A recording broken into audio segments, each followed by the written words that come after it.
The downside to these halo rings is every now and then they give out on you. So uh luckily Lighting Trendz is pretty good with their warranty stuff. So I got new rings for this one and same one on the other side because both of them started acting up, which for some reason this one is working right now, but before both of those rings were doing this little half light up thing. So luckily they're pretty straightforward with their warranty. Still had to pay a little bit, but they sent the stuff. So I'm gonna go ahead and bust these down and swap them out. And I'm not exactly, I mean, I guess they just went out because those two rings might have been flawed because none of the other rings went out.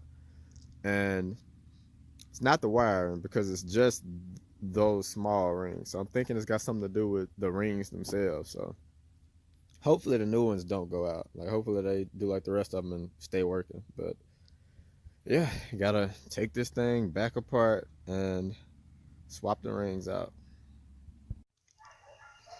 I think this car probably has the worst design for how you mount headlights ever. But got them out, so time to get this small ring out and put the new one in and seal it back up.